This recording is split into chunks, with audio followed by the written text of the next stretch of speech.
자, 용산에 파견돼 있던 국힘 당직자들이 다 국민의힘으로 돌아갔다는 소식 신용환 교수님과 자세히 알아보겠습니다. 신 교수님 전화 연결되어 있습니다. 안녕하십니까? 네, 신용환입니다. 자, 국힘에 어느 정도 규모의 인력이 용산 대통령실에 파견돼 있었고 또 네네. 왜 이렇게 돌아가게 됐는지 우선 몇 명 정도가 파견돼 있었습니까? 네, 보통 이제 대선 때 되면요, 국힘에 이제 그 당직자들 있잖아요. 당직자들이 대선 때 각 캠프, 예를 들어 제가 이제 정책 총괄을 했으니까 정책 파트에는 정책국장이 나오고, 조직 파트는 조직국장이 나오고 이런 식으로 대선에 기여를 하고 대선에 승리를 하면 대통령실로 들어가거든요. 그래서 그동안 들어갔다 나온 후배들도 있고 이렇게 순환이 되면서 약 20명 정도가 여전히 대통령실에 근무를 하고 있었습니다. 그런데 2월 17일자 기준으로 대통령실에서 당으로 일단 돌려보내는 걸로 그렇게 이야기를 들었고, 실제 제가 그래서 같이 대통령실에 있었던 국장 출신으로 대통령실에 있었던 후배한테 전화를 해보니까 본인은 그렇게 복귀한 게 맞다라고 얘기를 합니다. 자, 그러면은 이제 대통령실의 업무가 사실상 지금 이제 중단이 되는 겁니까? 아니면 지금까지도 하지 않았다는 겁니까? 대통령, 이제 윤석열 지금 현재 직무 정지되어 있는 상태지 않습니까? 대통령실에 이제 편제 정원은 일반적으로 공개하는 거는 480명, 90명 이렇게 얘기를 하는데 실제 한 600여 명 이상이 되거든요. 네네. 저 행정 요원들까지 쭉 해서 봤을 때는. 그런데 이 20명이 빠진다고 그래서 뭐 일이 안 들어가는 건 아닐 거고요. 네.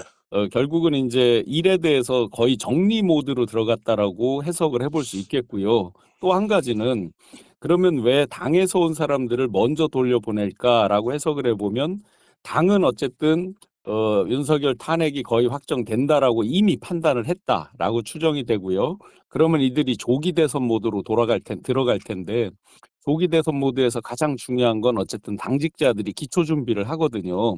그래서 아마 당직자들이 다 원대 복귀를 조기 대선 준비 차원에서 하지 않았을까 이렇게 추정을 해봅니다. 자, 두 가지 이제 의미가 있습니다. 일단 조기 대선 모드로 돌아갔기 때문에 당에서 대선 실무를 할 직원들이 이제 용산 대통령실에서 국힘으로 돌아왔다는 게 하나가 있고, 네네. 또 다른 하나는 이제 용산이 사실상 붕괴 또는 이제 대통령 탄핵이 확실시 되는 상황이어서 굳이 이제 네네. 인력이 남아있을 필요가 없다, 이제 이런 것인데, 네네. 국힘 내부 분위기는 거의 그러면은 대선 모드로 이제 돌입을 했다라고 볼 수 있습니까? 사실상 그 외적으로 표현하지 않지만 민주당보다 훨씬 더 조기 대선 모드라고 봐도 과언이 아닙니다. 실제로 이제 비대위원장 그리고 원내대표 등등등에 파견 나가 있는 후배들도 잘 알거든요. 그래서 여러 이제 제가 듣는 얘기 또 들리는 얘기를 종합해 보면 민주당보다 실제 더 훨씬 더 조기 대선 생각이 강하고 또 그렇게 준비를 해서 뭐 지는 건 지더라도 어쨌든 준비를 철저히 한다 이런 입장으로 있습니다. 자, 즉, 국힘으로 돌아간 네네. 그러면 이번에 저 이제 용산 대통령실 요원들이 예예. 우리가 정치적으로 분류하면 친윤의 성격이 강하다 이렇게 볼 수 있습니까? 꼭 아니면 그냥 친윤이라고는 할 수는 없고요. 예, 예. 당직자들은 뭐 어느 대표가 오더라도 다 항상 하는 일인데 대부분은 사실은 대선 때 이제 주요 파트를 거쳐서 그 다음에 이제 용산으로 들어갔었던 거죠. 그러니까 예. 뭐 어, 윤석열 정권이었으니까 광의의 친윤이라고 분류를 할 수는 있겠습니다. 자, 지금 이제 당 내부 분위기는 어떻습니까? 권성동 원내대표 그리고 권영철 비대위원장이 특정 후보를 염두에 두고 이렇게 좀 움직이는 것 같습니까? 아니면은 그냥 일단 경선 준비를 제대로 하자 뭐 이렇게 일반론적으로 이렇게 접근하고 있는 상황입니까? 당직자들은 전통적으로 보면 어떤 특정 사람에 대한 호불호를 절대 표하지 않습니다. 좀 심하게 표현하면 그들은 일종의 이제 택시나 버스로 비유를 하기도 합니다. 항상 자기들은 붙박이로 있는 거고 정치인들은 지나가잖아요.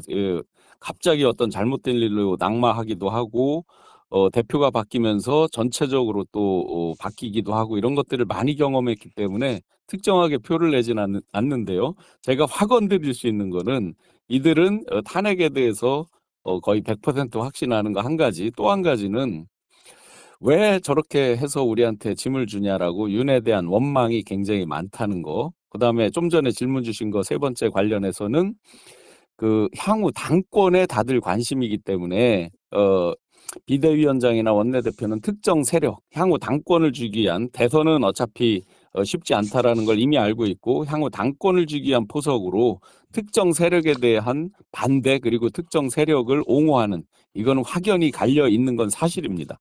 자, 윤에 대한 원망이 많다는 것은 용산 대통령실에 파견된 이제 그 행정요원들의 일반적인 정서가 네네. 잘 못 갔다 또는 가더라도 내 인생에 내 네. 정치적 행보에 도움이 별로 안 된다 이제 이런 말씀이신 거죠. 맞습니다. 실제로 이제 박근혜 탄핵 때도 그때도 국장급들이 이제 선임행정관급으로 있다가 대거 이제 복귀를 하는 일이 있었거든요. 예. 그때 트라우마도 있는데 또 한 번 이제 그런 상처를 입다 보니까 몇 년 만에 불과 얼마 되지 않은 시간에 또 그런 상처를 입다 보니까 굉장히 큰 불만을 사실은 갖고 있습니다. 자, 이제 대선 준비 모드로 이제 바뀌었다는 것이고 대선 후보가 누가 될지 모르는데 마지막 이 질문 하나 드리겠습니다. 한동훈 출마는 기정사실입니까? 어떻습니까? 예, 지금 책 표지가 나온 거 혹시 보셨는지 모르겠습니다. 제가 PD님께 표지는 드렸고요. 예. 책 표지까지 나왔는데 당연히 출마 준비를 하죠. 그러나 지금의 시간과 지금의 룰, 5대5 파이널 룰로 딱 비교해 보면 한동훈 후보가 될 확률이 거의 없습니다. 지금의 룰과 시간으로 비추어 보면